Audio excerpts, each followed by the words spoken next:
Olá, meu nome é Diego Nunes, esse é o nosso devocional. Se você é novo por aqui, seja bem-vindo. Se inscreva no canal, deixe aí o seu joinha, seu comentário, compartilhe essa mensagem e ative o sininho para receber todas as notificações.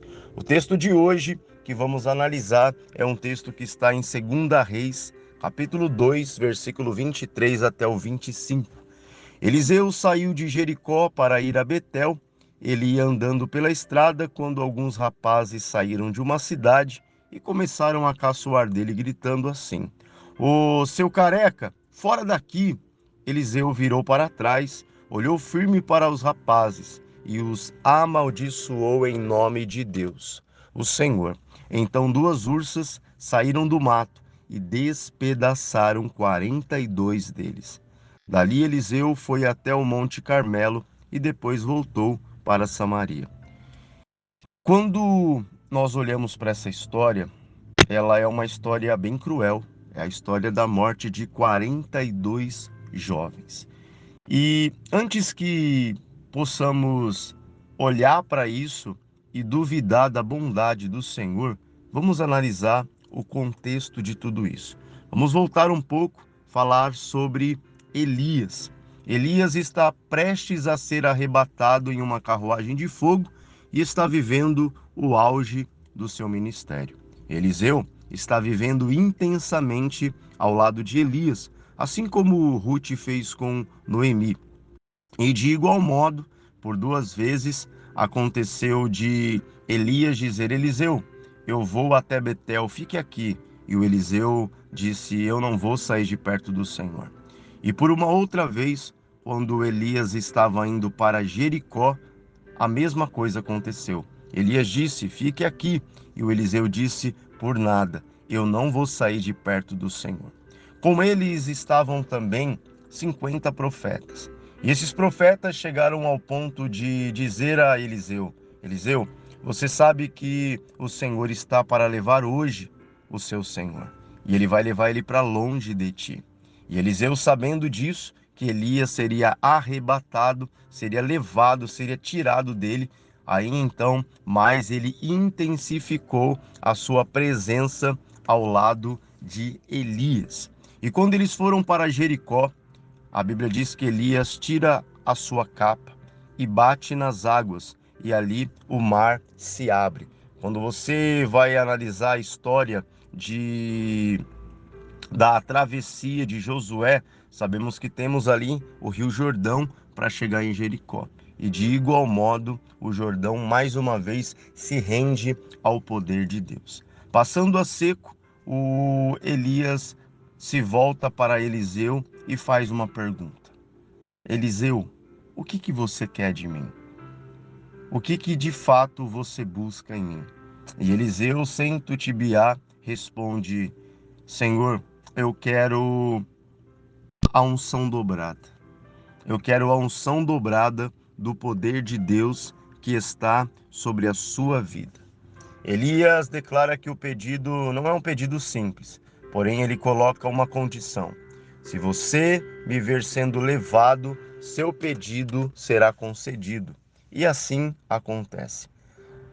Quando eles estão saindo dali, vem uma carruagem de fogo e arrebata Elias, levando Elias aos céus. Naquele momento, Eliseu, ele fica olhando a tudo aquilo com um olhar tanto de admiração como de susto, e ele diz: meu Senhor, esse homem é um homem que era um grande exército de Deus nessa terra. E a Bíblia diz que Eliseu começa a chorar, mas ele chorava e ao mesmo tempo rasgava a sua capa, e rasgou a sua capa em duas partes. Ele se aproxima agora da capa de Elias, e pegando essa capa, ele diz: Senhor, cadê o Senhor? E segurando essa capa, a Bíblia diz que ele bate essa capa no Jordão e o Jordão se abre. Aqueles 50 jovens estavam observando aquilo e constataram, de fato, o poder de Deus que estava sobre a vida de Elias agora está sobre a vida de Eliseu. Então, naquele momento, toda a atenção que estava sendo voltada para Elias, agora está sendo voltada para Eliseu. Ao ponto de que o povo vai até ele fazer uma reclamação sobre as águas que eram amargas. E como o poder de Deus está sobre a vida de Eliseu, Eliseu traz solução para o caso das águas amargas da cidade de Mara. E ali ele diz para trazer um prato virgem com sal, deita o prato, deita o sal sobre as águas, e ali ele profetiza que as águas se tornem doces. As águas eram tão amargas ao ponto das mulheres beberem daquela água e abortarem.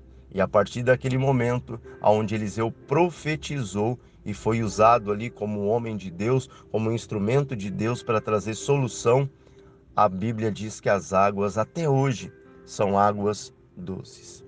Depois desse episódio, estes jovens, quando Eliseu está indo para Betel, começam a caçoar dele. O que podemos analisar e entender dessa história? Primeiramente, embora o caso seja bem violento, não é um caso isolado de alguém que acabou morrendo por tomar a decisão errada. Não é a primeira vez que alguém morre. Agora vamos analisar o que de fato sempre acontece quando alguém perde a vida por tomar uma decisão errada diante daquilo que é de Deus. Vamos trazer alguns casos aqui. Vamos falar primeiro sobre os filhos de Arão que morreram por trazerem fogo estranho. Quem conhece a história sabe que o fogo do Senhor descia sobre o altar e aquele fogo ele era um fogo mantido. Ele era um fogo que os sacerdotes não poderiam deixar ele se apagar. E um belo dia, os filhos de Arão trouxeram o fogo de casa. Aquele fogo não era o fogo que era o fogo que veio do céu. Era por isso foi chamado de fogo estranho. E ao entrarem no tabernáculo para oferecer sacrifícios, ali eles acabaram sendo mortos por desobedecer o mandamento do Senhor. Temos outro caso, um caso onde Davi está trazendo a arca de maneira irregular, pois a arca deveria ser traga sobre os ombros dos sacerdotes, e aqui, infelizmente, ele traz a arca em cima de bois para trazer essa arca de maneira mais rápida. E assim, quando a arca está caindo do carro de bois, pelos bois terem tropeçados, Uzá estende a sua mão para poder segurar na arca e acaba também morrendo.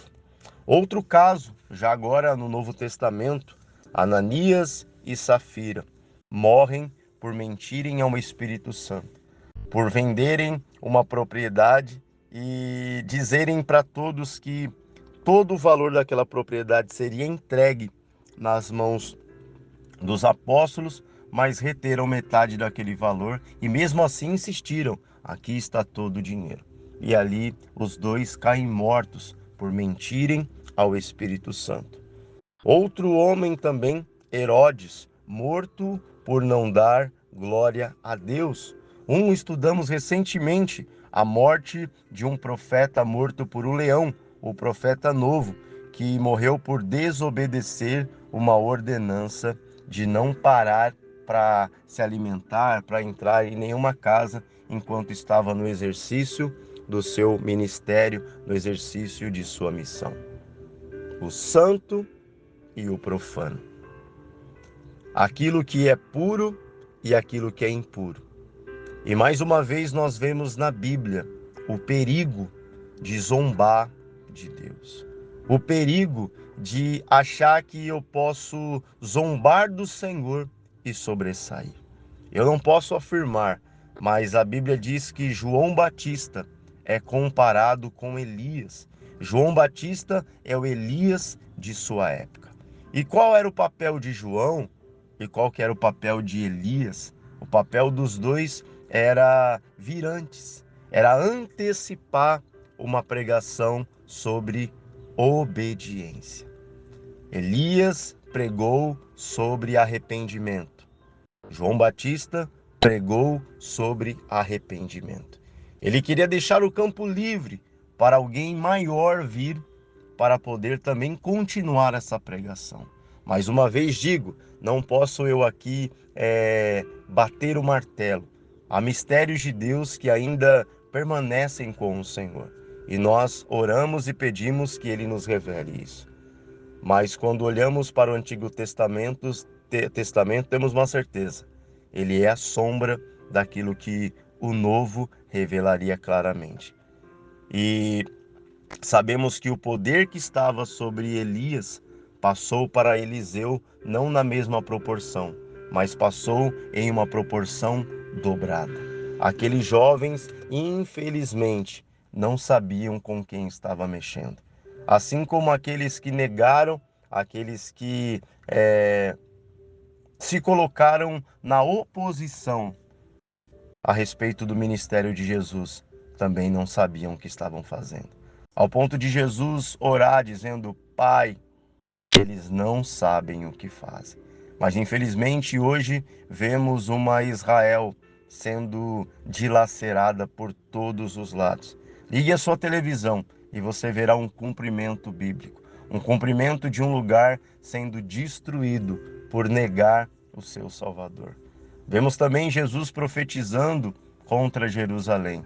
Jerusalém terá suas portas queimadas, será totalmente destruída. Jerusalém. Aqueles jovens estavam acostumados com a cultura de matar profetas, mas ai daquele que se levanta contra o ungido do Senhor. Infelizmente, esses jovens provaram como Uzá, os filhos de Arão, Ananias e Safira, Herodes, o profeta novo. Provaram eu posso chamar de consequência. O salário do pecado é a morte. Nunca se esqueça. Talvez você errou e você não morreu. Você errou e não aconteceu uma catástrofe na sua vida. Mas saiba que a nossa vida é como um cartão de crédito. Uma hora o limite acaba e a fatura chega. Deus te abençoe. Espero que essa história não te traga medo, mas traga ao seu coração um temor ao Senhor. Deus te abençoe e até o próximo devocional.